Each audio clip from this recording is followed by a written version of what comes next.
Good morning, afternoon or evening, and welcome to another 0AD Alpha 23 replay commentary analysis. Now this one actually features me, which is a bit of a surprising development recently, but believe it or not, some people have actually been asking for that. I have to say I'm not really sure why, but there you go. This is what you've asked for, and this is what I'm going to deliver. So anyway, I picked this game because it's against someone that's a much higher rating than me, and it's basically a lesson in not giving up early, because sometimes your opponent appears to have an overwhelming attack, but actually it's deceptively weak. So without further ado, let's see what I meant by that cryptic little turn of phrase. So as we just join the game, you'll see the first thing, most obvious, is that it's a tiny map. I didn't realise this when I started, and what you may also notice if we look at the resources, they're all set to high as well.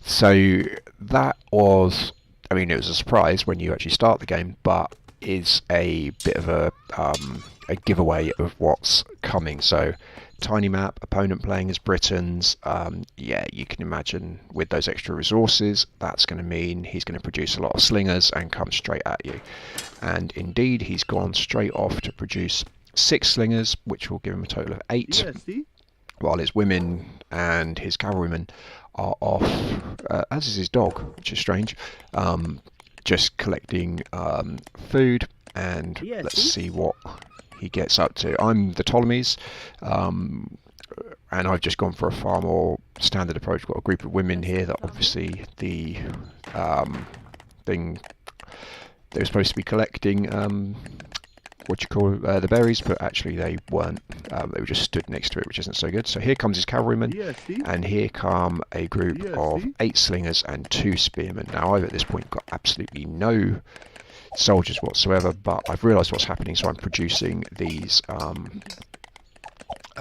pikemen, and they're getting all together in an effort, and along with the camel, they're just getting inside the civic centre.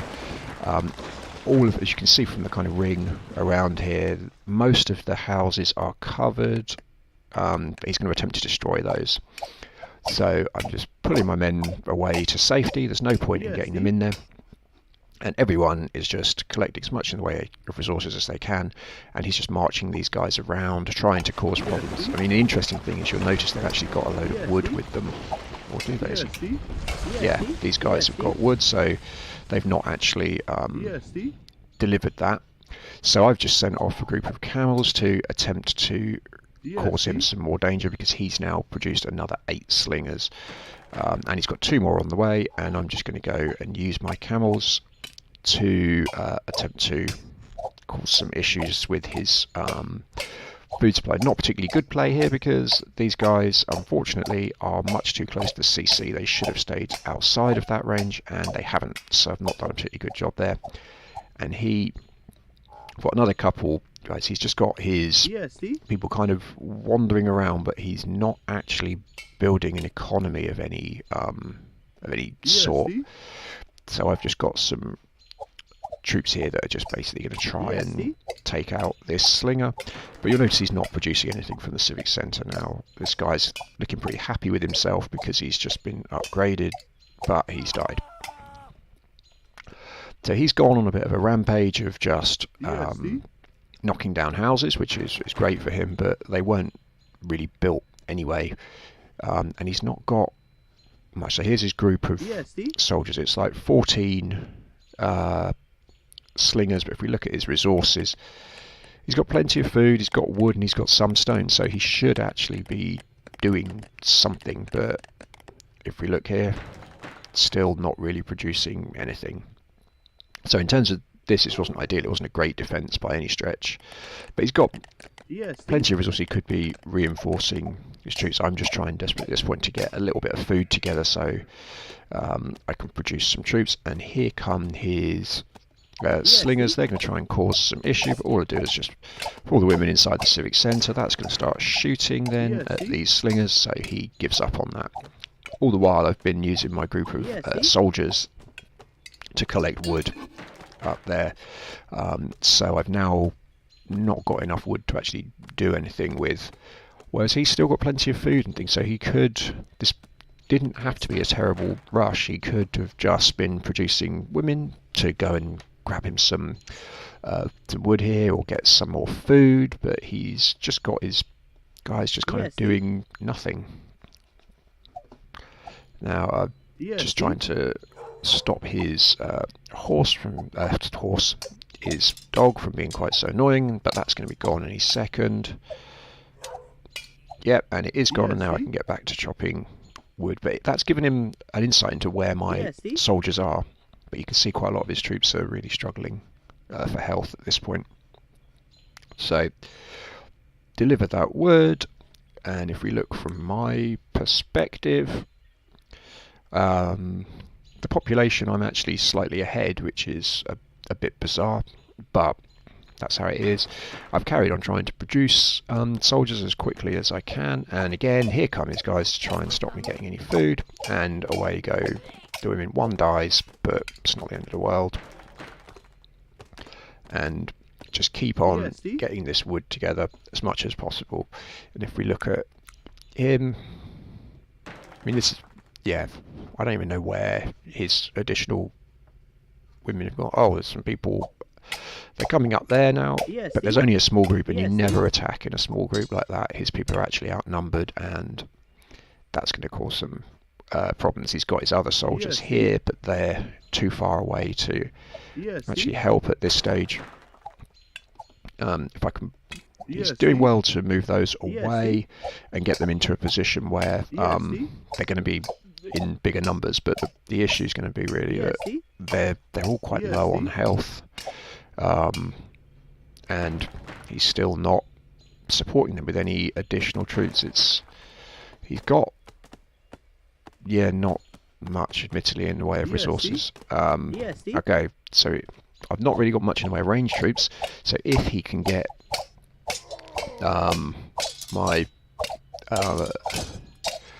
whatever they call my Malay troops down quickly before the range troops really get to them, then there's a chance. But okay, finally, still, oh no, he's mine. I was going to say the Malay troops should really take these out in quite quickly. Oh, it's going to be tight.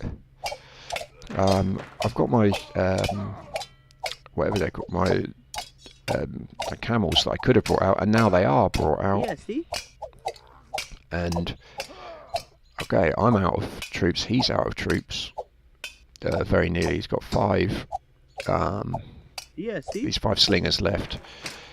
I've got next to nothing. These guys are going to go and get some additional wood, but if he brings those guys back, they're just going to die. And he has brought them back, and that's going to be the end of those. So I mean, I just got to run away. What's he got? These 3 little guys. I'm able to produce a mercenary spearman. Mercenary, whatever it is. I think he's attacking the. He's attacking the house. These guys are really close to death now. On 4 health and 4 health, and they both died. And at that point, he gave up. So it was one of those things. I mean, he's just he's like, okay, he's only got a very, very simple strategy, which is to boost his resources at the start to build a load of slingers, and then hope that those slingers cause the opponent to basically give up. And there were stages when you look, you've got the slingers surrounding you, and they're just, wandering around, constantly disrupting your ability to get any resources. It's very easy just to say, oh, you know what, forget it, this isn't going to work. And I assume that's how he's got his rating points, because anyone looks at that, they go, the guy's 1650 or 1700, he's a good player, he's got an early rush on me, I'm not really able to gather much in the way of resources. I assume he's building up a strong economy, which means that he's just going to keep reinforcing. So had he done that, had he kept on producing people, like to gather resources and to reinforce his army, he probably would have been able to get me. It was a pretty solid strategy on the whole. It was just really poorly executed. But you can see, a lot of people will go for that kind of approach. You've seen it with cavalry rushes, and things. So I guess what I would like people to take away from the video is, if you do come up against that, and I mean, this is where my using the camels was helpful. The camels go off and they saw that he wasn't developing his economy, and therefore, well, it's not the end of the world. He's clearly not going to be able to reinforce this, so just hang on in there and eventually he'll give up. Whereas if the camels had gone there and seen that he had 5 farms and about 50 troops collecting wood and metal and stone, then you're just like, well, this game is over. So it probably was one of the worst rushes I've ever seen. I didn't actually defend it particularly well, because weirdly I think I was just unprepared for it. If I'd realised that the map was going to be tiny and it was going to be additional resources right at the start, I would have been more prepared to think, okay, I need to defend myself, whereas I didn't really think along those lines. But as it is, that's the that's today's video. You got to see me win a game, which I've not been playing a lot of 1v1 recently. I've mostly been playing team games, and I'll put some of those videos up because it's sometimes interesting to see how I've progressed as a player. I suppose people have been asking that. So anyway, thanks for watching. Have a great day, and I'll catch you next week.